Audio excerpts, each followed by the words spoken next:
ओम शांति। आज है 6 जुलाई 2023। आज की बाप दादा के मधुर महावाक्य सुनते हैं। मीठे बच्चे, इस ज्ञान में गंभीरता का गुण धारण करना बहुत जरूरी है। कभी भी अपना अभिमान नहीं आना चाहिए। माताओं का रिगार्ड रखो। आज की मुरली से प्रश्न है, सभी बच्चों के प्रति बाप की आश क्या है? वह आश पूरी कब कर सकेंगे? उत्तर है, बाप की आश है बच्चे ऐसा पुरुषार्थ करें जो नर से नारायण बनकर दिखाएं। इसमें ही बाप का शो होगा। ऐसा शो निकालो जो बाप का भी गायन हो और बच्चों का भी गायन हो। बाबा कहे, बच्चे अगर तुम नर से नारायण बनेंगे तो तुम्हारा भी मंदिर बनेगा और हमारा भी बनेगा। ऐसा पूज्य बनने के लिए फॉलो फादर करो। अपने आप से प्रण करो, हम पूरा ही फॉलो करेंगे। आज मुरली में गीत बजा है, जिस दिन से मिले हम तुम। ओम शांति। बच्चे महसूस करते हैं, बच्चों को भासना आती है तो ज़रूर हम नई दुनिया के लिए सब नई बातें सुनते हैं। यह हमारी प्रीत नई लगती है और कोई की भी प्रीत सम्मुख परम पिता परमात्मा साथ होती ही नहीं। तो यह नई बात है ना। तुम जानते हो, बाबा पतित पावन हैं। पुरानी दुनिया को पतित, नई दुनिया को पावन कहेंगे। तो तुम्हारी प्रीत नई दुनिया से लगेगी। तुम यह जानते हो, हमारी प्रीत अब नई दुनिया स्वर्ग से है। उसको शिवालय कहा जाता है, इनको वैश्यालय कहा जाता है। बरोबर यहाँ विकारी मनुष्य हैं। सतयुग में निर्विकारी हैं तो शिवालय कहेंगे ना। शिव बाबा ही ऐसी निर्विकारी दुनिया स्थापन करते हैं। और जानते हो, बरोबर इस पुरानी दुनिया में देवताओं के चित्र हैं, जो देवताएं नई दुनिया में रहने वाले हैं। भारतवासी तो सब भूल गए हैं। वह तो हिंदुस्तान कह देते हैं। हिंदुस्तान हमारा प्यारा, हाँ जरूर प्यारा था, परंतु वास्तव में हिंदुस्तान नाम है नहीं, भारत खंड कहा जाता है। तो बच्चे जानते हैं, बरोबर यह नई बातें लगती हैं। ऐसी बातें कब नहीं सुनी। यह ज्ञान सारी दुनिया से निराला है। भारतवासियों के मंदिर भी बहुत हैं। क्रिश्चियन की एक ही चर्च होगी, फिर करके अलग अलग चर्च बनाएंगे। सतयुग में तो कोई मंदिर नहीं होता, क्योंकि चैतन्य देवताओं का राज्य चलता है। देवताएं शिवालय नई दुनिया में राज्य करते हैं। तुम जानते हो, अब हम नई दुनिया में जा रहे हैं। यह भी ख्याल कभी नहीं करना कि बाबा ने यह नया मकान बनाया है। वास्तव में पुरानी दुनिया में यह भी पुराना ही है। हमारी प्रीत अब नई दुनिया से लगी है। आत्माओं की परमात्मा साथ प्रीत लगी है, जो सम्मुख बैठे हैं। मनुष्य समझते हैं ब्रह्मा कुमार कुमारियों की ब्रह्मा से प्रीत लगी है। तुम जानते हो, हमारी प्रीत एक शिव बाबा से है, दूसरा ना कोई। भल तुम्हारा नाम बीके है, परंतु ब्रह्मा से प्रीत नहीं है। यह ब्रह्मा तो देहधारी है ना, जन्म मरण में आते हैं। तुमको देह से संबंध नहीं जोड़ना है। वह गुरु लोग तो अपना नाम रख देते हैं सच्चिदानंद, परंतु सतचित आनंद स्वरूप तो एक परमात्मा को ही कहा जाता है। आत्मा सतचित आनंद रूप, शांत रूप, ज्ञान रूप थी। अब तुम फिर से इस संगम पर बनते हो। जैसे बाप की महिमा है ज्ञान का सागर, शांति का सागर, तुम भी सतचित आनंद रूप हो। बीज और झाड़ को याद करने से सारा ज्ञान आ जाता है। बरोबर 5 युग हैं। अभी है संगम युग। इस संगम युग को दुनिया नहीं जानती। मालूम भी हो परंतु डिटेल में नहीं जानती कि सतयुग में कौन राज्य करते थे, कैसे राज्य लिया। अब तुम राज्य ले रहे हो। पुनर्जन्म लेते चक्र में तो जरूर आना पड़े। सदैव स्वर्ग में कोई रह ना सके। स्वर्ग और नर्क से पहचान अभी मिली है।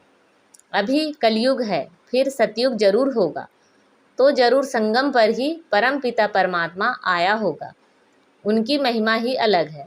ऐसे थोड़े ही कि एक की महिमा दूसरे कोई की हो सकती है। हर एक का कर्तव्य अपना, संस्कार अपने, एक ना मिले दूसरे से। हर एक आत्मा में अपना अपना पार्ट है। तुम बच्चों को समझाया गया है आत्मा 84 जन्म लेती है।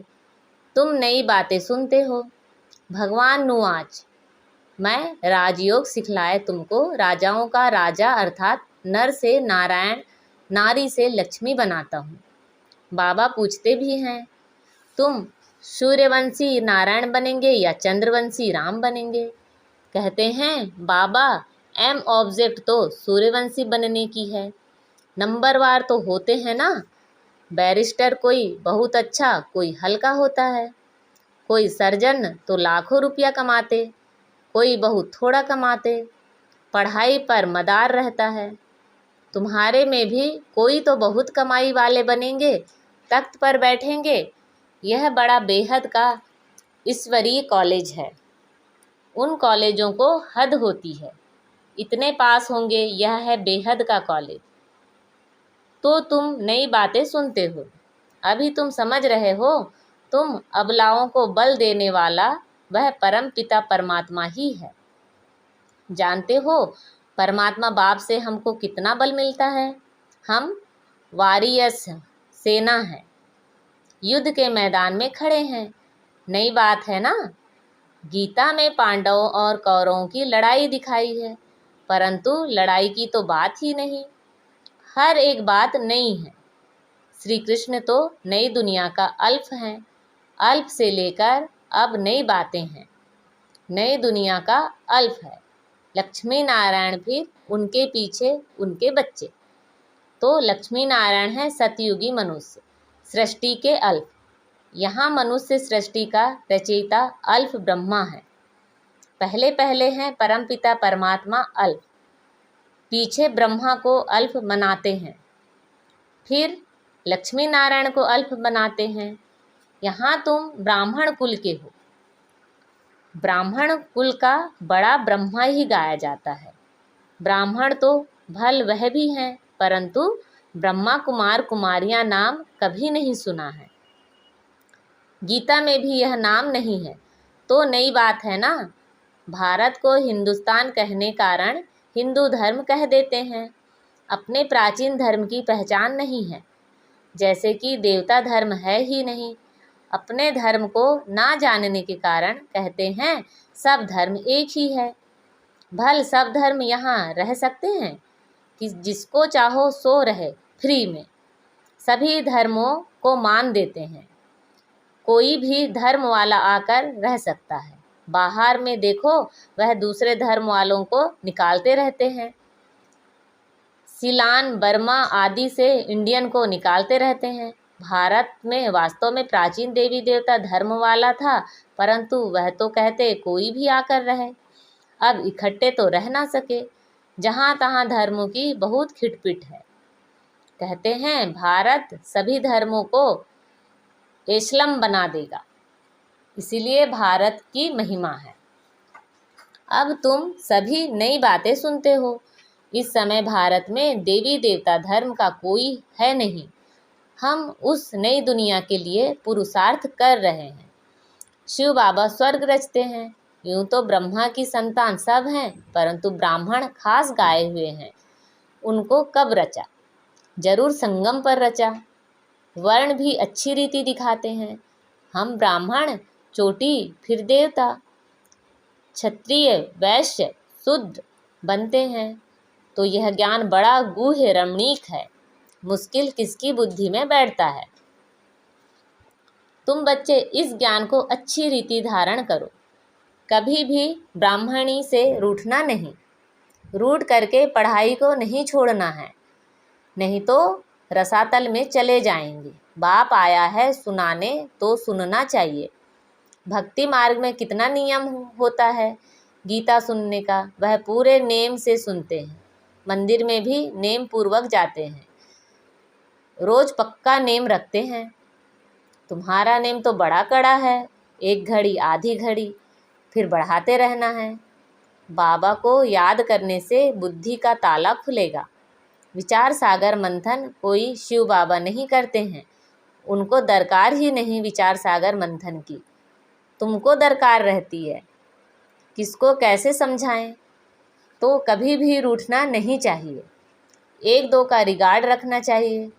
कई बच्चों को महारथियों का रिगार्ड रखना आता नहीं। ब्राह्मणियाँ जो हैं वह फिर मुख्य हैं, 10-12 को आप समान तो बनाती हैं ना, तो उनका रिगार्ड रखना पड़े। तुम जैसे कि शिव बाबा के एजेंट हो, सभी एजेंट्स एक जैसे तो नहीं होते हैं, नंबरवार होते हैं। फिर भी एजेंट्स तो है ना, कोई तो बहुत अच्छी रीति धारण करते हैं, रात दिन सर्विस में तत्पर रहते हैं। शिव बाबा भी यहाँ सर्विस पर आए हैं ना। बाबा कहते हैं मैं डबल काम करता हूँ, भक्तों की भी सर्विस करता हूँ। तुम जानते हो सारी दुनिया में साक्षात्कार कराने का कर्तव्य कौन करते हैं? भल ड्रामा में सब पहले से नूंद है, उसी समय साक्षात्कार होता है।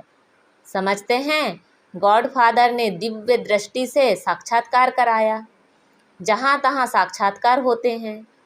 यह साक्षात्कार भी ड्रामा में नूंद है, इसमें बड़ी विशाल बुद्धि चाहिए। यह है नई बातें। सृष्टि का चक्र बुद्धि में फिरना चाहिए। कोई कोई का यह स्वदर्शन चक्र अच्छा तीखा फिरता है, कोई का कम। तुम स्वदर्शन चक्रधारी हो, सर्विस के लिए बुद्धि चलती रहेगी नंबरवार। कोई का तो स्वदर्शन चक्र फिरता ही नहीं, हवा तो लगती है परंतु कोई का बहुत तीखा फिरता है, कोई का बहुत कम फिरता है, कोई का तो बिल्कुल फिरता ही नहीं। स्वदर्शन चक्र नहीं फिरेगा तो बाकी क्या पद पाएंगे? तो यह नई बातें हुई ना। बाप समझाते रहते हैं वर्षा लेना है तो अभी लो, नहीं तो फिर पछताएंगे, रोएंगे। टीचर का शो करना है ना। यह कितना बड़ा कॉलेज है, अच्छी रीति पढ़ते हैं तो पद भी अच्छा पाते हैं। प्रण करना चाहिए हम पूरा फॉलो करेंगे, फॉलो फादर मदर।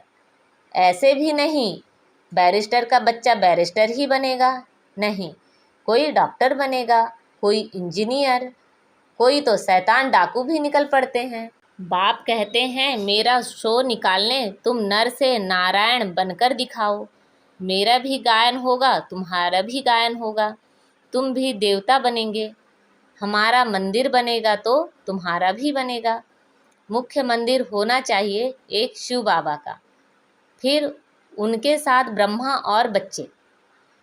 दिलवाड़ा मंदिर में वैरायटी है ना, यही बड़े ते बड़ा यादगार है। तुम चैतन्य में बैठे हो, शक्ति की शेर पर सवारी, महारथी की हाथी पर सवारी दिखाते हैं। गज को ग्राह ने हप किया है, बाप की याद नहीं रहती है तो माया ग्राह हप कर लेता है। अच्छे अच्छे महारथियों को भी माया ग्राह खा लेती है।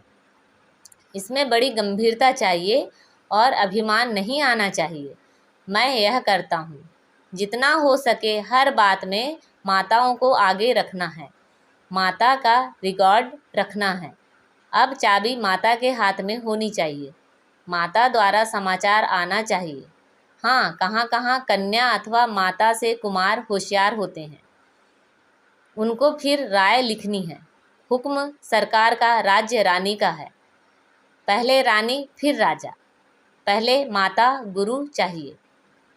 पुरुष को गुरु बनने का कायदा नहीं, माता को आगे करना है, लॉ ऐसे कहता है। भल कहाँ पुरुष भी निमित्त बनते हैं जो माताओं को ज्ञान में ले आते हैं, परंतु मेजॉरिटी माताओं की है। अहंकार नहीं होना चाहिए, मैं सब जानता हूँ, मैं होशियार हूँ। होशियार माताओं को बनाना है, माता द्वारा सेंटर आदि चलाना है। अंत में सन्यासी आदि को भी माताओं के ही बाण लगने हैं, तो कायदे सिर चलना है। परमपिता परमात्मा की निंदा करने वाले उच्च पद पा नहीं सकेंगे। बाबा सावधान सबको करते हैं, बहुत मीठा बनना है। कोई की बात पसंद नहीं आती तो एक कान से सुन, दूसरे से निकाल दो। क्रोध बहुत नुकसान करता है। कोई लिखते हैं, काम से क्रोध को क्यों नहीं तीखा रखे, परंतु नहीं, काम तो आदि मध्य अंत दुख को प्राप्त कराता है। पतित पावन एक ही बाप गाया हुआ है। सन्यासी पावन नहीं बना सकते, तो तुम नई बातें सुनते हो। उच्च ते उच्च भगवान बैठ तुमको पढ़ाते हैं, उनको ही श्री श्री कहा जाता है। फिर मनुष्य सृष्टि में श्री लक्ष्मी, श्री नारायण, श्री राम, श्री सीता को कहते हैं। अच्छा, उन्हों को श्रेष्ठ श्रेष्ठ किसने बनाया? श्री श्री शिव बाबा ने। अच्छा, मीठे मीठे सिखी लदे बच्चों प्रति माता पिता बाप दादा का याद प्यार और गुड मॉर्निंग। रूहानी बाप की रूहानी बच्चों को नमस्ते। हम सब रूहानी बच्चों की रूहानी माता पिता बाप दादा को याद प्यार, गुड मॉर्निंग और नमस्ते। आज की मुरली से धारणा के लिए मुख्य सार हैं। आपस में एकमत होकर रहना है, एक दो को रिगार्ड देना है, रूठ कर कभी भी पढ़ाई नहीं छोड़नी है। क्रोध बहुत नुकसान कारक है, इसलिए जो बात पसंद नहीं आती है उसे एक कान से सुन, दूसरे से निकाल देना है। क्रोध नहीं करना है, बहुत बहुत मीठा बनना है। आज बाबा ने हमें वरदान दिया है, बुद्धि द्वारा शुद्ध संकल्पों का भोजन स्वीकार करने वाले सदा स्वच्छ होली हंस भव। होली हंस कभी भी बुद्धि द्वारा सिवाय ज्ञान के मोती के और कुछ भी स्वीकार नहीं कर सकते। ब्राह्मण आत्माएं जो उच्च चोटी हैं, वह कभी भी नीचे की बातें स्वीकार नहीं करती। होली हंस अर्थात सदा स्वच्छ, सदा पवित्र, पवित्रता ही स्वच्छता है। होली हंस संकल्प भी अशुद्ध नहीं कर सकते। सदा शुद्ध संकल्पों का भोजन खाने वाले होली हंस सदा तंदुरुस्त रहते हैं, उन पर किसी का प्रभाव पड़ नहीं सकता। आज का स्लोगन है, अपनी मनसा द्वारा शांति कुंड को प्रत्यक्ष करने वाली शांति प्रिय आत्मा बनो। अच्छा, ओम शांति।